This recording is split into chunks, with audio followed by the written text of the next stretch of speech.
Okay, so it's officially time for this week's. I say week, even though I basically do them like every other to every 3 weeks now, just because of forgetfulness. But I'm going to try to be on top of it from now on. I'm going to try. I have a plan in mind, so even though I know this is coming out the day after it should be, but that's because of the plan.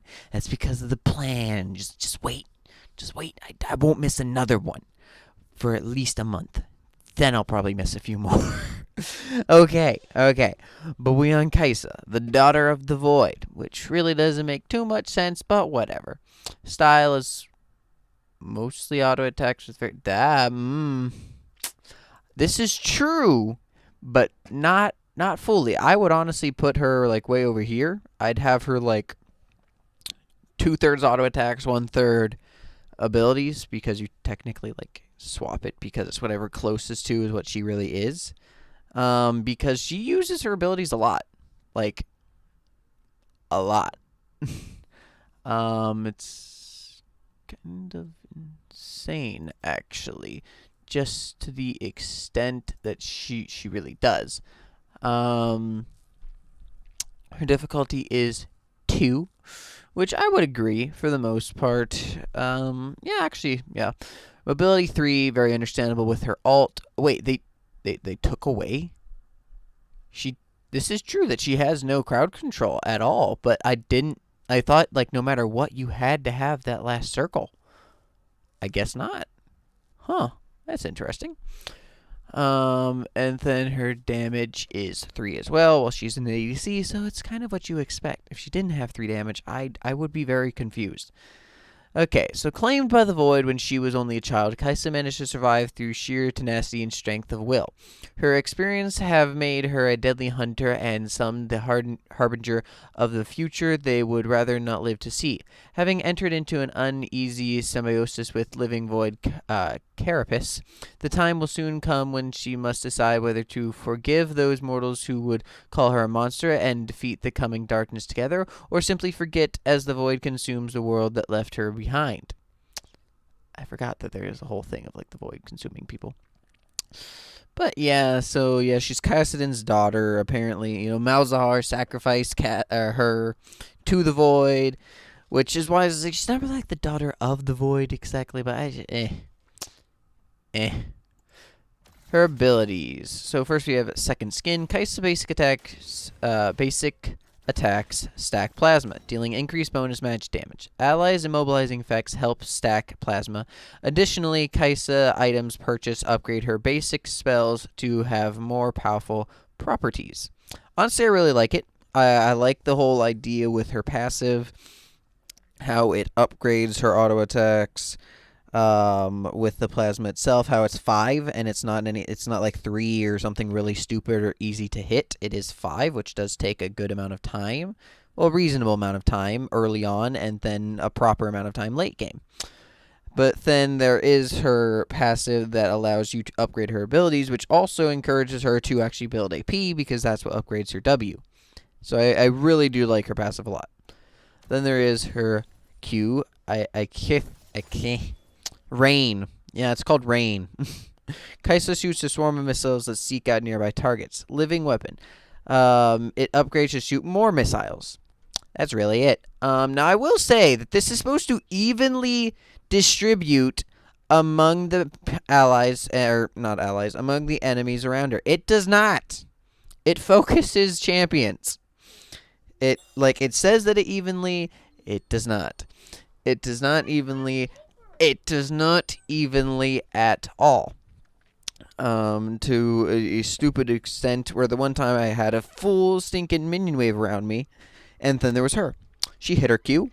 One little missile went to like each of the guys around me, and then the rest just dawned on me. Like, no. I should get like 1 or 2 just like everything else. Not a million. But I can't. It is understandable, and it does a very varied amount of damage. Like when you are in a minion wave, you can tell that you did take less damage because of how many more from like all the missiles that didn't go to you, that did go to the minions. But when you are alone and all of them go to you, it will hurt you a lot more than you were really thinking it would. Especially when you're used to like part of it being absorbed by minions. Then we have her W, Void Seeker. Kaisa shoots a long-range missile, marking enemies with her passive. Then after weapon, it applies more passive marks and reduces cooldown on champion hit.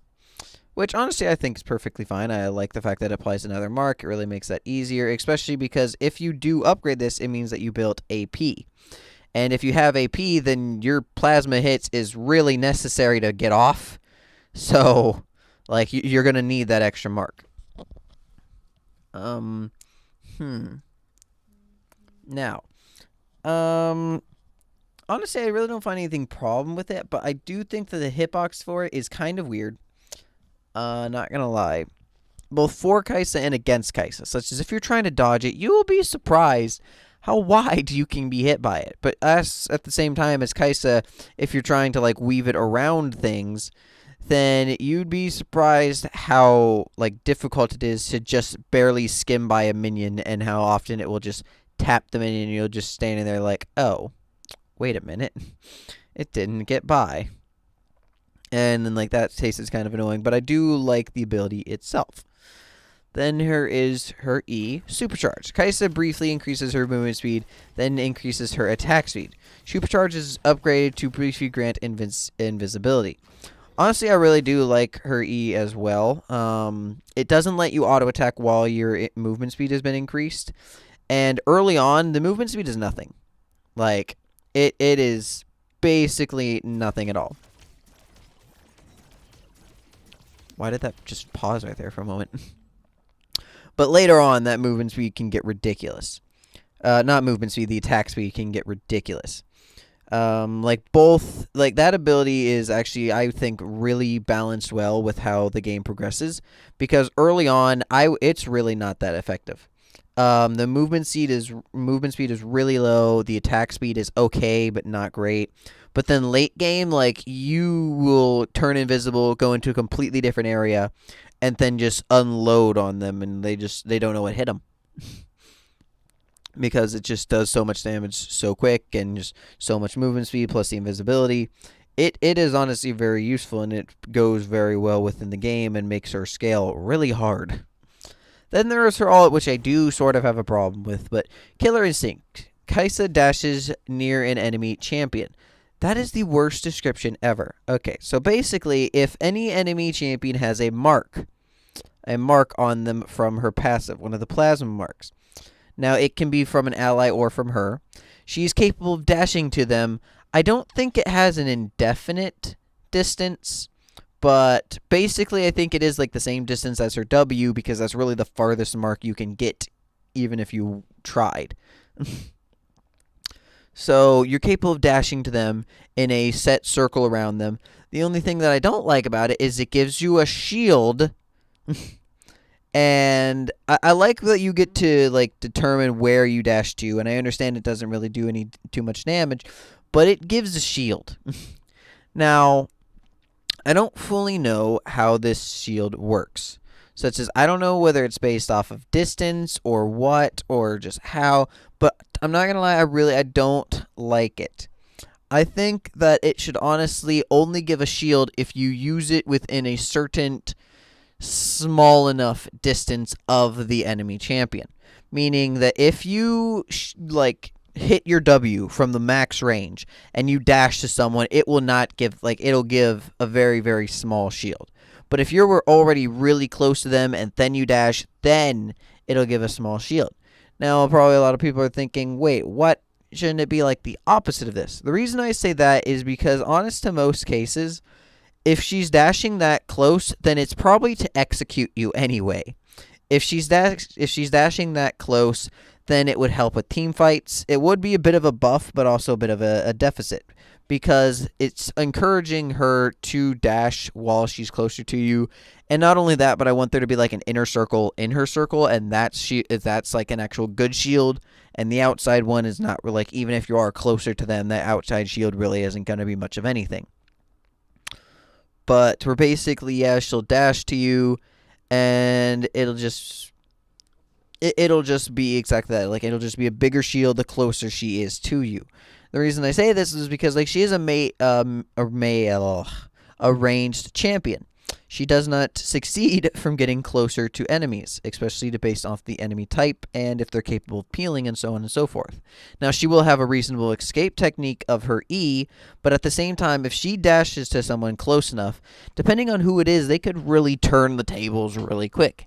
So it can hurt, but it would be a buff, but it would also have some minor deficits that if you don't know what you're doing with it, it can mess you up.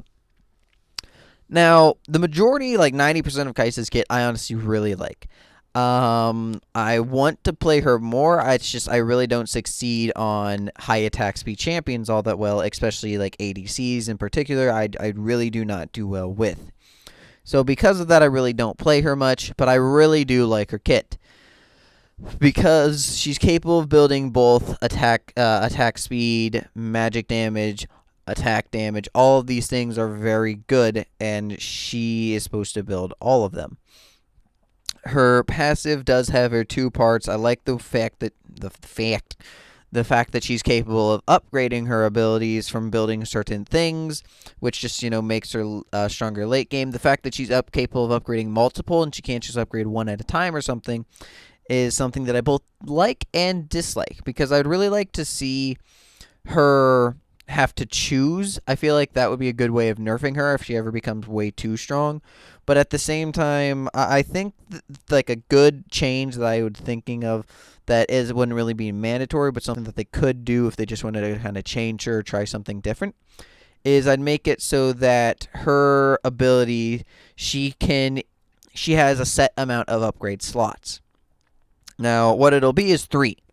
Now, what that means is that she could either build attack speed, magic damage, and attack damage, and she could upgrade all 3 of her abilities, or she could just keep building attack speed, keep building attack damage, keep building magic damage, and then she could continuously upgrade her W all 3 times, her E all 3 times, her Q all 3 times, or 2 in one, 1 in the other, none in the last one, something like that. Now, the reason I say this is because I think that it'd be a really... It would kind of differentiate the builds a lot more. You'd have to question what you're doing a little bit more. The entire situation would kind of change just because of this. Like, her builds could be different every single game. You could play her in a lot more areas because of different things like that. And then you could add more effects onto each ability depending on what upgrade it is. Such as, like each upgrade, like her Q just shoots more missiles. The second upgrade could just shoot even more missiles, and the third upgrade could give life back based off of damage from the missiles, or health back. Then her W, it just does slightly more damage, adds another stack, and the cooldown shortened. Instead, maybe after you upgrade it a second time, like basically the third upgrade is something that I really want to be big, something that you want to strive for, but then the second upgrade would be okay and like nice to have, but not great to have. And that, like the second one would just be yet a bigger increase to cooldown. You increases the range of the ability itself too, which would really help her kit her all around. And like it keeps the same amount of stacks and does slightly more damage. And then the third upgrade on her W could be something along the lines of she's capable of stacking 2 Ws at the same time. The range is even further increased and the damage is even further increased, and there you go. And like that would just make the ability a lot stronger. Then her E, she would have a slightly bigger amount of time. Like it just right now it turns her invisible. The next upgrade is it would make her move a little bit faster, and it would make her attack speed just a little bit higher upon leaving invisibility. And then the absolute last one could be something along the line of after she turns invisible, upon leaving invisibility, she'll still get the attack speed and everything, but each of her auto attacks will also add 2 stacks of plasma. means that she will be able to pop that in 3 autos, and not only have that, but she'll have the next one set. So in a total of 5 autos, she could pop her passive twice, which could be a very big effect, which that one might have to be messed with a little bit because that might pop a little bit too quickly. that might be a bit too much, especially with the increased attack speed. But yeah, like all of those things I would really like to see on her and see how that affects her kit and just how that affects her in general. And yeah, and like each one of those would still, you'd get the upgrade slots based off of what you build again. Like currently, you need magic, attack speed, and everything. But imagine like her E, the first upgrade you get from building enough attack speed. The second upgrade you have to build even more attack speed, and the third upgrade you'd have to hit like max attack speed to upgrade it to that point. Her W, same thing. You'd have to build some AP, then more AP, then a lot of AP. Her Q, some attack damage, more attack damage, and then a whole lot of attack damage. To the point where, like, even if you wanted to try to get everything, which you wouldn't be able to anyway because you only have 3 slots, you would physically need to, you would not be able to get the stats for each of these upgrades. And like it would actually become difficult in some cases for these stats. Now, like a effect that I would see is I'd see a lot of ADCs not even upgrading W. They'd upgrade their Q twice, 3 times, their E twice or 3 times, and put the other stack on the Q and or E. And then like you'd see other lanes like more mages of Kaisa using her W, upgrading it all 3 times, and then maybe her Q or her E the 3rd time, and like W only 2 times, or vice versa. Just something like that I could definitely see be done on Kaisa a lot. And not only that, but I wish that her alt had a form of upgrade. This is just another minor change. I wish that her W had a potential to upgrade like her other abilities. I just don't like the non-consistency that it goes with all the first 3 abilities but not this one. Now I understand like how could you upgrade it? I would do kind of what I was talking about earlier. I would simply make the shield bigger. And I'd have that from building enough health or having enough armor / magic resist. One of those things is what I would set it on. Or maybe attack speed. Or not attack speed, movement speed.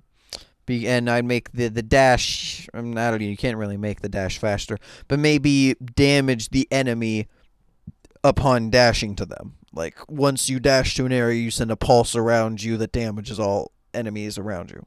Something like that. I wish that they had something like that where either the shield was bigger, or maybe it can be varied. Ooh, that's kind of cool. Where if you build health, the shield is bigger. If you build armor, if you build health, then it does a pulse around you, damages enemies around you.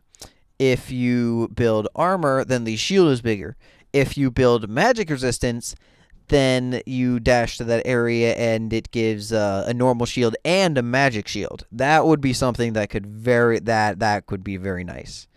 But yet again, like you'd have to build that. It'd be really difficult. You could see like a tank Kaisa coming in, with like just enough attack speed to upgrade the E, just enough ability power to upgrade the W, just enough attack damage to upgrade the Q, and they have enough magic resist, armor, and health because they're like half tank Kaisa, and they just dash in there, do damage, have a huge shield, have a magic shield, spam on their abilities, and they just boop you. Now, yeah, that wouldn't be as much damage as like an ADC or damage-oriented Kaisa, but it'd still just be really cool to see, and just that would definitely have to be a very late game build for her, but nonetheless. So besides that, I really do not have any direct changes, only small changes. I think her Q, her W, and her E are all fine. Her passive's fine. Her alt is okay. I don't necessarily like the shield, but that's really the only main complaint I have with her. Besides that, I would just like to see little changes of what I was mentioning to like really differentiate her and just even more. Just throw in more variation. Then we have her skins. So Bullet Angel Kaisa, it's okay. I think that they should honestly combine the make a Kaisa of the same skin that Miss Fortune has. I can't think of the name though. It's the legendary skin. I don't even. Is it called legendary? No. Gun Goddess Misfortune. I would love to see a Gun Goddess Kaisa. I think that would work really well. Now obviously there's like not a guarantee, but I honestly truly believe that that would work pretty well with Kaisa. I think if anything, it would look similar to this skin, but just better. I think the skin is okay. It does look flashy and nice, but it's really not great in my opinion. I'd give it a solid 6. 6. Then we have KDA Kaisa and KDA Prestige Edition, which I don't like the fact that there's like 2 of each of these skins. Like I don't like it. Like they're basically it's the same skin, just slightly different. But yeah, I guess we're doing KDA regular Kaisa. I honestly prefer this one over the Prestige. I don't. It's just it honestly just looks better. Like the guns behind her, they just have more to them. The really isn't a. There's really not much really else to the skins except for the clothing is slightly different. I don't really think the jacket is really, I'm going to say, flattering here. I don't know what other words to use. I think that like this honestly just looks better. So yeah, I really don't think the Prestige Edition is as good as the regular KDA on itself. So I'd give the Prestige a good 5 and give this one a like another 6.57. Out of her skins, I would definitely say that this one is the best. But yeah, her skins really aren't all that, to be completely honest. I like the normal KDA. This one is not good. I don't like it. It just doesn't work. This skin looks kind of cool. It's kind of flashy, but as I said, I don't like it for some reason. It just doesn't fit. It doesn't work that well in my opinion. And same with this one, to be completely honest. But yeah, just overall, I think her base skin is really her best, to be completely honest. But yeah. So that has been my Kaisa A to Z mini rework, my thoughts, ideas, changes, so on and so forth. And with that, I am going to thank you all very much for watching this video. Hopefully, I will be able to get like a good schedule with these better in the future, and things don't go downhill. So thank you all very much, and I am going to bid you all adieu. Goodbye.